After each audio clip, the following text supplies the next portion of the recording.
Hi friends, ఎలా ఉన్నారు? బాగున్నారా? నేనైతే చాలా బాగున్నానండి. ఇదైతే మా ఊర్లో గౌరమ్మ పండుగ చేశారు కదా, మన జనవరి 1న. అదే అండి. నేనైతే కొంచెం లేట్గా అయితే సెండ్ చేస్తున్నాను, అప్లోడ్ చేస్తున్నాను. ఈ మధ్య నాకు టైం లేదు, కొంచెం బిజీగా ఉండి చేయలేకపోయాను. తప్పకుండా అయితే చూడండి మా ఊర్లో ఎలా చేసుకుంటారు, ఎలా ఎంజాయ్ చేస్తారు. నిజం చెప్పాలంటే పూర్తిగా చూడండి, చాలా బాగా చేసుకుంటారండి. చిన్న పెద్ద పిల్ల పిచ్చుకు అనే తేడా లేకుండా అందరూ అయితే ఫ్రెండ్లీగా ఉండిపోతారు. ఇలా డాన్సులు ఇంకా ఏవేవో కలిసి మెలిసి చేస్తారు. మా ఊర్లో అయితే ఇలా చేసుకుంటారు. కానీ మా ఊర్లోనే బెస్ట్ అని నా ఫీలింగు. ఇక్కడిక్కడ వాళ్ళంతా వస్తారండి ఈ పండుగలకి. 3 పండుగలు అయితే బాగా గ్రాండ్గా చేస్తారు. శ్రీరామనవమి, వినాయక చవితి, ఈ గుబ్బమ్మ పండుగ అయితే చాలా బాగా చేస్తారు. చాలా గ్రాండ్గా చేస్తారు. మర్చిపోకుండా ఉండటానికి ఎప్పుడు గుర్తుండిపోయేలా చేస్తారు అయితే ఇక్కడ. అందులో విదేశాలు వెళ్ళిన వాళ్ళు, ఇంకా బయట ఉన్న వాళ్ళు, జాబులు చేసేవాళ్ళు అందరూ అయితే ఈ పండుగలకి ఎక్కడున్నా ఇంటికి వచ్చేస్తారండి. వాళ్ళే కాదు, వాళ్ళ ఫ్రెండ్స్ ఇంకా బంధువులు అందరూ వచ్చేస్తారు ఊరికి. మా ఊరైతే కొంచెం చాలా పెద్దది కాబట్టి అందరూ ఒకే మాట మీద ఉంటారు మా ఊర్లో. ఇక్కడ గమనించారా ఫ్రెండ్స్, గొబ్బమ్మ అయితే గౌరమ్మ అక్క చెల్లెళ్ళు ఎంతమంది ఉన్నారో అంతమందిని చేసి పెట్టారు. అక్క చెల్లెళ్ళు ఎంతమంది అండి, అంతమందిని చేసి పెట్టారు. 9 మందిని. గమనించి చూసారో లేదో మరి మీరు. కానీ మా వాళ్ళు సరిగ్గా వీడియో తీయలేదండి, అందుకే ఇలా వచ్చింది, ఏమనుకోవద్దు ప్లీజ్. లాస్ట్ వరకు అయితే చూడండి. చాలా సపోర్ట్ చేస్తున్నారు. మీ సపోర్ట్ ఎప్పుడు ఇలాగే ఉండాలి నాకు. Thank you friends, thank you so much. Video ఎలా ఉందో ఒకసారి కామెంట్ అయితే చేయండి, లైక్ చేయండి. కొత్తగా చూస్తున్న వాళ్ళు సబ్స్క్రైబ్ చేసుకోండి. ఇలా పండుగల టైంలో అయితే అసలు చిన్న పెద్ద ఎవరు భేదం లేకుండా అందరూ కలిసికట్టుగా ఒకటైపోతారండి.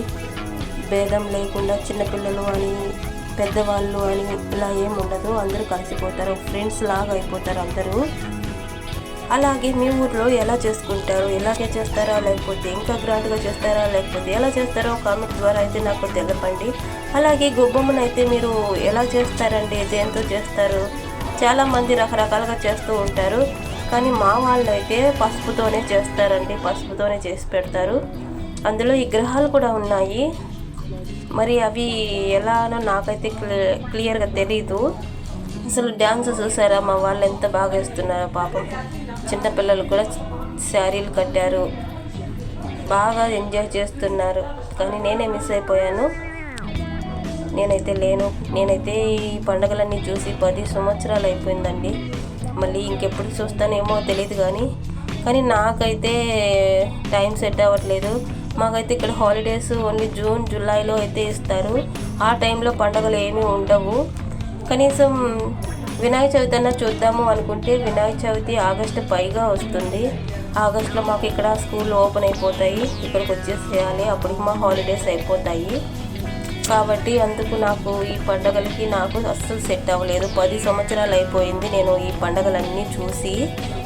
చూసారా గౌరమ్మ అక్క చెల్లెల్ని ఎలా చేసి పెట్టారు? ఎంత చక్కగా జడలు కూడా వేసి పెట్టారు, ఎంత చక్కగా చేసి పెట్టారు. చిన్న చిన్న బొమ్మలు మీకు కనిపిస్తుందో లేదో గమనించి చూడండి ఒకసారి.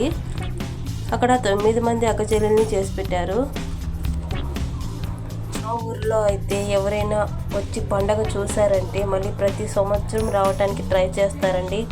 మా వాళ్ళు ఉన్నారు కదా, బంధువులు, ఫ్రెండ్స్ కానీ క్లాస్మేట్స్ ఎవరైనా సరే వచ్చి వెళ్తూ ఉంటారు కదా, ఒక్కసారి చూసి వెళ్ళారంటే మేము వస్తామంటారు. పండగ టైంలో మాత్రం ప్రతి ఒక్కరూ మళ్ళీ రావాలని ట్రై చేస్తారు. ఎందుకంటే మా వాళ్ళు అంత బాగా చేస్తారు. మాకు ఎందుకులే వాళ్ళు చేస్తారు ఇది చేస్తారు అన్న పట్టింపులు ఏముండవు, అంతా మాదే అన్నట్టు చేస్తారు. అంతేకాదు కొంతమంది వెళ్ళారండి, కోవిడ్ నుంచి కూడా వెళ్ళారు కొంతమంది, పండగ కోసమే వెళ్తారు. నేనైతే వెళ్ళలేకపోయాను, కానీ వెళ్ళే వాళ్ళు మాత్రం చాలామంది వెళ్తూ ఉంటారు. వెళ్ళి ఒక 10-15 రోజులు సెలవు తీసుకొని వెళ్ళేసి మళ్ళీ వస్తూ ఉంటారు. ఏంటో ఈసారి పెద్దగా జరిగినట్టని అనిపించట్లేదు. కానీ మా ఊళ్ళో చాలా బాగా చేస్తారు, ఇది మాత్రం నిజం. ఈ పండగ, ఈ గొబ్బమ్మ గౌరమ్మని చూస్తుంటే మీకేమనిపిస్తుంది? మీ ఫీలింగ్ అయితే చెప్పండి కొంచెం కామెంట్స్ ద్వారా. మీరైతే ఎలా చేసుకుంటారు? ఇలాగే చేసుకుంటారా లేదా ఎలా చేసుకుంటారు మొత్తం నాకైతే చెప్పండి. ఎలా ఉందండి వీడియో, నచ్చిందా లేదా? ఇంకా ఇలాంటి వీడియోలు తీయడానికి ట్రై చేస్తానండి. శ్రీమని చెప్పి పెడతాను, నేనైతే ట్రై చేస్తాను పెట్టడానికి. ఇంకా వినాయక చవితి, ఈ శ్రీరామనవమి ఇవి కూడా చాలా బాగా చేస్తారు. అవి చేసేటప్పుడు అయితే కరెక్ట్గా వీడియో తీసి పెట్టమని చెప్తాను, తప్పకుండా అప్లోడ్ చేస్తాను. చూడండి ఎలా చేశారో మా వాళ్ళు. ఎలా చేస్తారో కూడా చూడండి, చూపిస్తాను తప్పకుండా, వీడియో అయితే పెడతాను. కానీ ఇంకా టైం ఉంది కదా దానికి, తప్పకుండా ట్రై చేస్తాను. ఇలాగే ఆదరిస్తూ ఉండాలి ఫ్రెండ్స్. మీరు అందరూ బాగున్నారా? ఇంతకీ ఎలా ఉందో ఈ వీడియో అయితే చెప్పండి. ఈ పాప చూసారా, బాగా డ్యాన్స్ చేస్తుంది. పాప మంచి సాంగ్కి డ్యాన్స్ చేస్తుంది, కానీ సౌండ్ ఉండకూడదు కదా అని నేను తీసేసానండి, సాంగ్ తీసేసాను. ఎంత చక్కగా డ్యాన్స్ చేస్తుంది పాపం.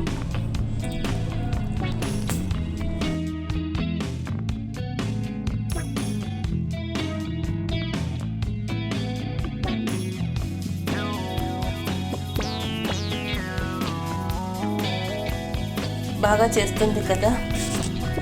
మీకు ఎలా అనిపించిందో ఒకసారి కామెంట్ అయితే చేయండి మర్చిపోకుండా. లాస్ట్ దాకా అయితే చూడండి ఫ్రెండ్, ప్లీజ్. చూస్తారు మీరు. చూసారా మా ఊరు ఆడపిల్లలందరూ ఎంత చక్కగా శారీస్ కట్టుకొని రెడీ అయ్యి వచ్చేసారు గొబ్బమ్మ దగ్గరికి.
ఇది ఫ్రెండ్స్ మా ఊరి స్పెషల్స్ అయితే. ఇది మా ఊర్లో ఇలా జరుగుతుంది, కానీ మీ ఊర్లో ఎలా జరుపుకుంటారు నాకైతే తెలీదు. మీరైతే కామెంట్ ద్వారా తెలపండి, తెలుసుకుంటాను ప్రతి ఒక్కరు కూడా మర్చిపోకుండా. ఇంకేంటండి సంగతులు. Thank you so much friends, పేరున అందరికీ, నాకు సపోర్ట్ చేసిన వాళ్ళందరికీ కూడాను థ్యాంక్ యూ సో మచ్. నేనైతే మా ఊరిని చూపించేశాను. మీరు చెప్పాల్సిందో చెప్పండి, వింటాను. అలాగే కొత్త వాళ్ళు ఎవరైనా చూస్తూ ఉంటే లైక్ చేయండి, సబ్స్క్రైబ్ చేయండి, కామెంట్ అయితే చేయండి, కుదిరితే షేర్ చేయండి. ఇంకా మంచి మంచి వీడియోస్ పెట్టడానికి ట్రై చేస్తాను. కానీ ఇక్కడ నేను డ్యూటీలో ఉన్నాను కదా, కొంచెం వీడియోస్ సరిగ్గా పెట్టలేకపోతున్నానండి. టైమింగ్ సరిపోవట్లేదు, కొంచెం బిజీగా ఉంటున్నాను. ఏమీ అనుకోవద్దు ఎవరు కూడా. థ్యాంక్ యూ సో మచ్ అండి. లైక్ చేయడం మర్చిపోవద్దు, కామెంట్ చేయడం మర్చిపోవద్దు. కొత్త వాళ్ళు ఎవరైనా చూస్తుంటే సబ్స్క్రైబ్ అయితే తప్పకుండా చేయండి. మరొక వీడియోతో మీ ముందుకు వస్తాను friends. Thank you so much అందరికీ. Bye bye, take care.